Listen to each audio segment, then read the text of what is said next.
Ngomong-ngomong soal pertanyaan dari para penonton, ini ada pertanyaan untuk Pak Irwan nih. Kita lanjut lagi ya. Ada Pak Irwan, kemudian Prof. Renald Kasali, ada Pak Putut juga, dan juga Mbak Syandi Aulia. Saya mau ke Pak Irwan dulu. Ini ada pertanyaan dari Vicky Rino. Pak Irwan, pertanyaannya adalah merek tolak angin ini kan bisa survive ya Pak di tengah gempuran produk yang sejenis. Bahkan ada yang dengan harga yang sangat-sangat menggoda. Tapi kenapa posisi merek ini begitu kuat katanya? Apa sih yang membedakannya Pak Irwan? Silakan Pak Irwan. Ya, kalau yang membedakan yang pertama dari segi uji ilmiah, berbasis ilmiah. Jadi kami punya dua. Yang pertama kami uji toksisitas.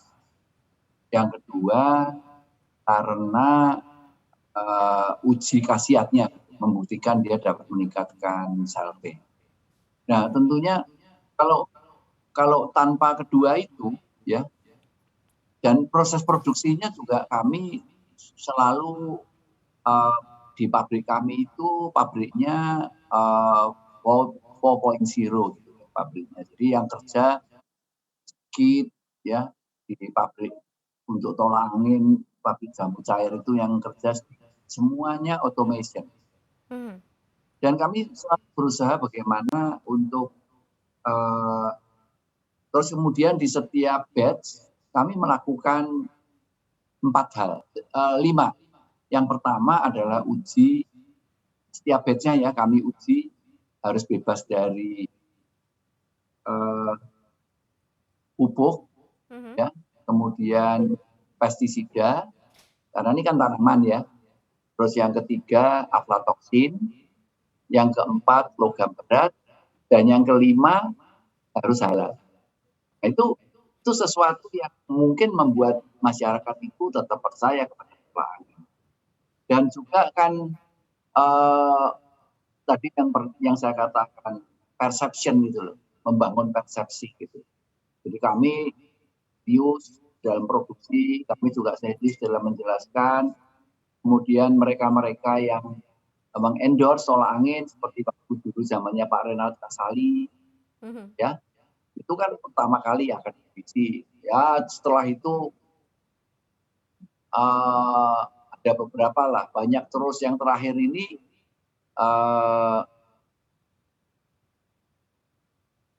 Andinoya, ya Andinoya, banyak lah. Kemudian Lula Kamal, dokter Lula Kamal pernah mengendorse gitu ya. Dan ya mungkin, tapi kami juga selalu menanyakan kepada endorser, minum tolak angin enggak? Kalau nggak minum tolak angin, ya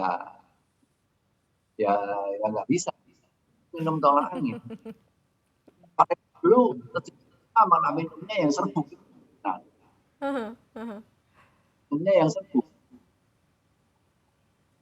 Itu hal-hal membuat menurut saya percayaannya itu tetap terjaga. Kalau nggak percaya kan produknya. Saya juga selalu saya pergi kemana-mana memilih makanan, minuman, obat. Saya harus yang pertama basisnya percaya. Benar ya, apapun itu ya kalau udah basis kepercayaan mah ya sudah ya, maka akan melawan yang lain karena memang udah terasnya sama satu brand.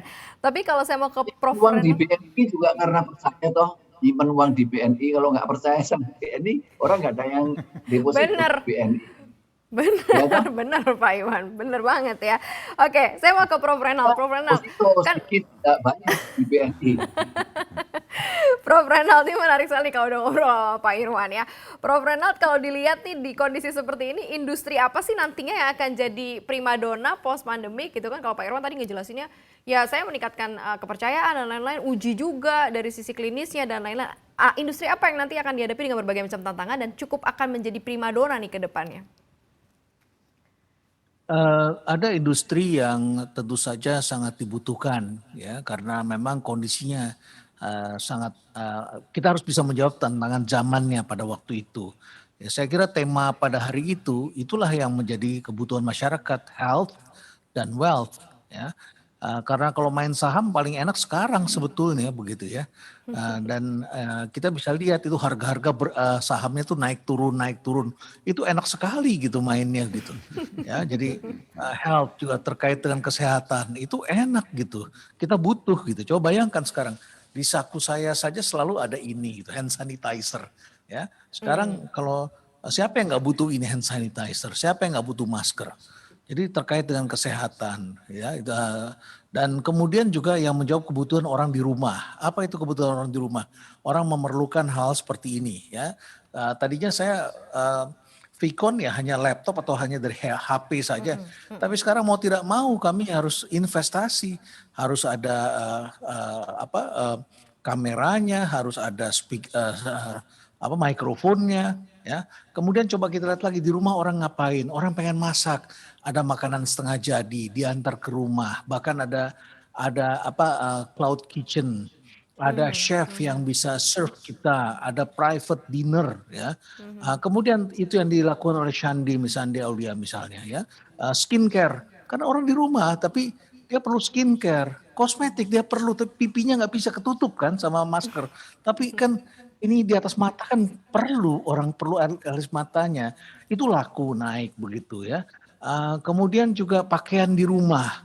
Bahkan sekarang pakaian rumah yang tie dye begitu ya, dipakai untuk pergi. Saya kadang-kadang lihat juga orang lagi di hotel terus tetap pakaiannya seperti pakaian piyama begitu. Oh, rupanya lagi model karena orang pengen yang lebih praktis, lebih simpel.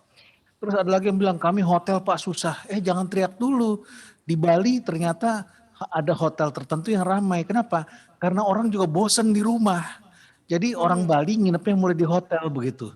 Orang Jakarta sekarang mulai cari di hotel. Memang tidak bisa seramai dulu weekend sampai 70% nggak bisa karena harus ada jarak dan lain sebagainya. Tetapi tempat makannya saya lihat tetap ada pengunjungnya. Setiap hari mungkin jadi 40%. Kalau dulu hanya Sabtu Minggu, sekarang 40% pada tempat-tempat setiap hari. Hotel Pak Irwan itu laku karena hotelnya juga masih baru itu. Dan juga ada jamu-jamuannya, ya kesehatan, ada unsur dengan health, ya ada unsur health. Jadi kalau hotel baru bersih, orang suka begitu. Nah celakanya di saat-saat seperti di sini saat ini karena banyak orang melakukan PHK dan sebagainya, karyawannya tidak dilatih lagi, tidak ada pelatihan, banyak servis-servis yang tidak baik. Jadi orang akhirnya beralih ke hotel yang baru yang justru merekrut pegawai hasil PHK dari hotel lain begitu ya. Nah, kita tetap perlu jalan kok. Saya juga gatel kaki saya lama nggak jalan. Kemarin saya pergi ke Aceh, saya pergi ke Sabang. Sebulan yang lalu saya pergi ke Papua, ke Sorong begitu ya. Tetapi saya selalu protokol kesehatan. Yang bikin macet di jalanan siapa sih? Kita kan yang bosan di rumah, yang kebanyakan di rumah. Begitu kita keluar rame-rame kan jadinya kan. Semuanya ketemunya di jalan karena kita kelamaan di rumah begitu. Tetapi kita sadar bahwa kita harus menjaga kesehatan, kita harus prinsip-prinsip itu ya, kita harus merawat pendapatan kita harus merawat kesehatan kita. Jadi health and wealth ini saya kira dan juga bagaimana hal-hal yang terkait dengan yang ada di rumah, bahwa kita tetap harus sehat dan bisa mencari pendapatan dengan baik ya, tetap berkualitas. Dan coba lihat outdoor sekarang, terkait dengan outdoor ya. Sepeda mahal-mahal itu yang Betul, borong orang benar. Indonesia. Luar biasa kan kita kan. Jadi banyak hal yang saya kira memberikan optimisme karena negara juga pandai untuk melakukannya. Nah BNI juga salah satu yang saya lihat apps-nya naik itu pengunjungnya. Pengunjungnya naik. Yang syariah dan non syariah bisa dibuka di tempat yang sama. Jadi mempermudah pelanggan. Apps-nya sangat friendly misalnya di BNI begitu ya.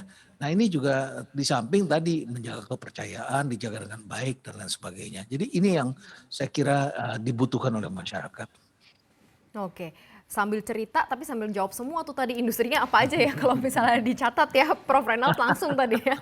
Sambil ngobrol langsung disebutin semua dari hand sanitizer sampai skincare tadi disebutin. Tapi memang itu adalah mungkin industri masa depan yang akan dapat cuan gitu ya kalau CNBC Indonesia bilang post pandemic atau masa-masa sekarang juga sama nih ya.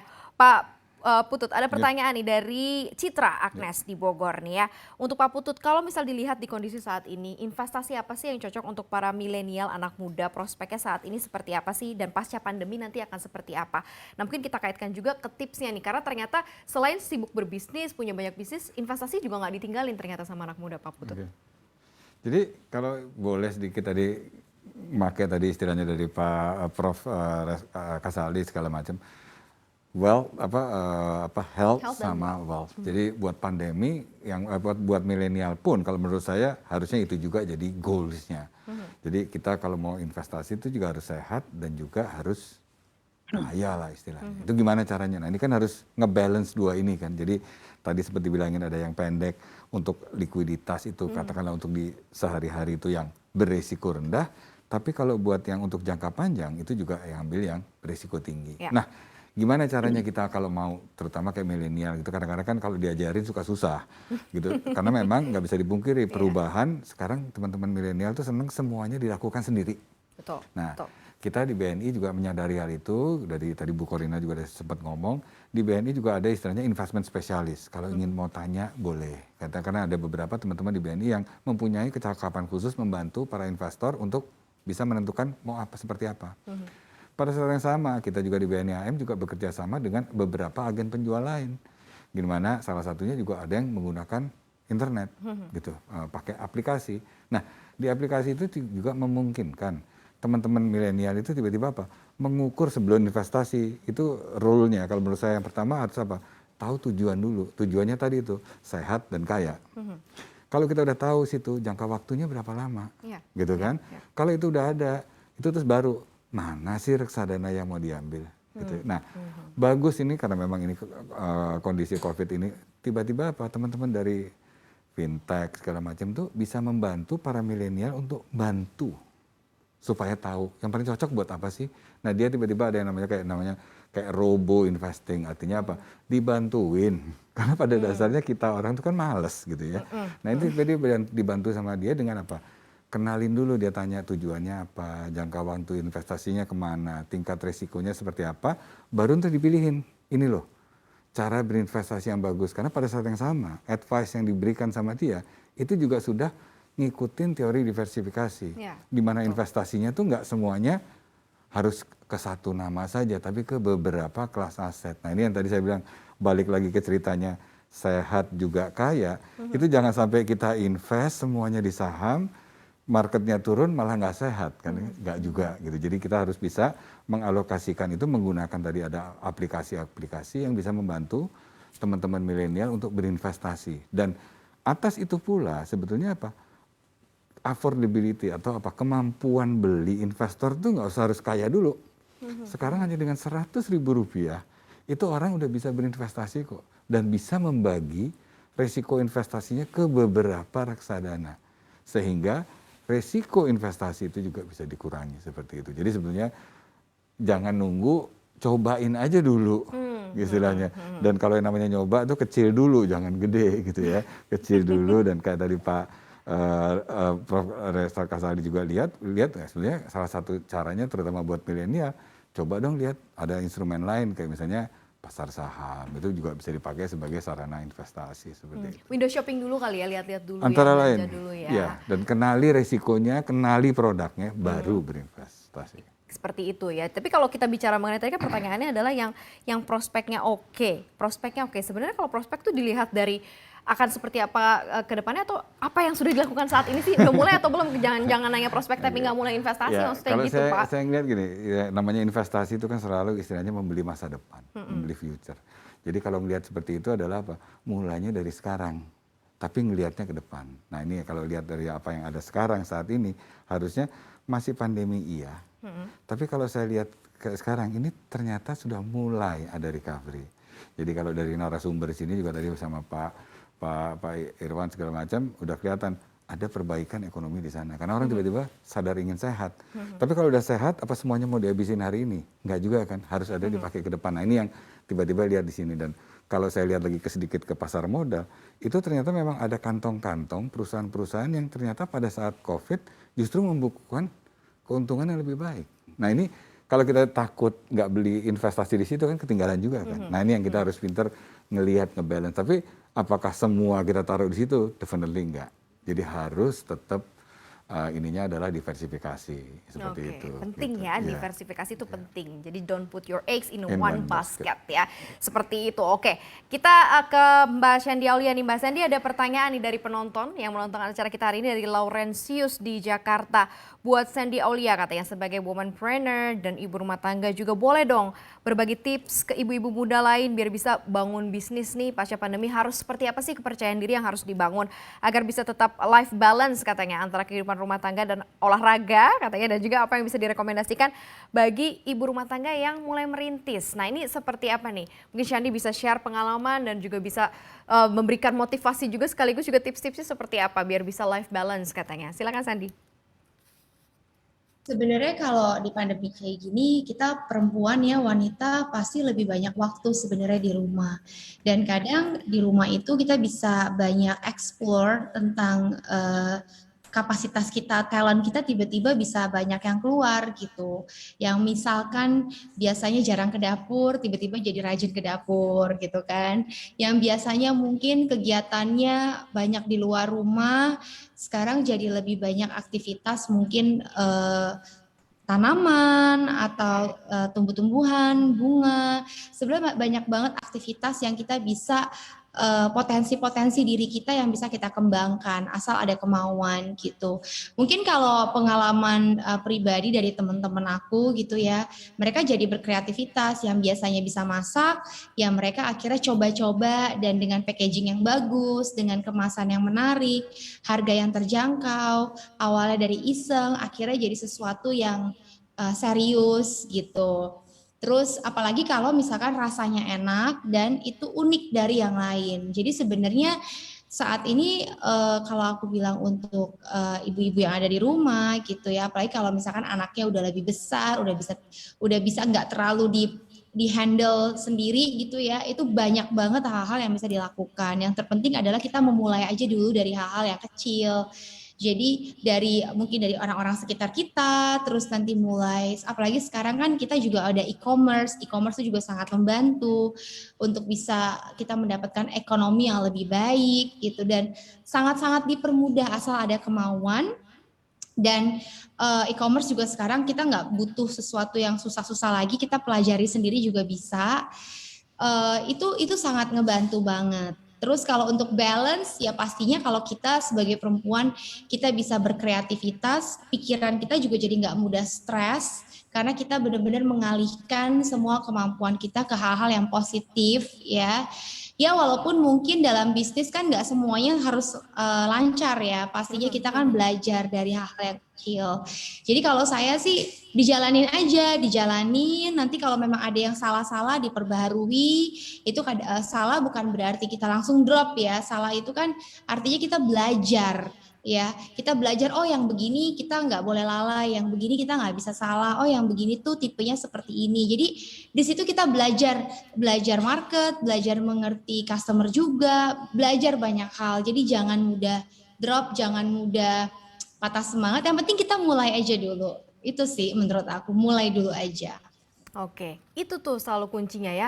Nggak di investasi apa Putut ya, nggak di bisnis, nggak di mana-mana. Pokoknya kalau memang mau membuktikan sesuatu ya harus dimulai dulu, start dulu dan lihat nanti akan seperti apa, daya tahan kita juga akan seperti apa.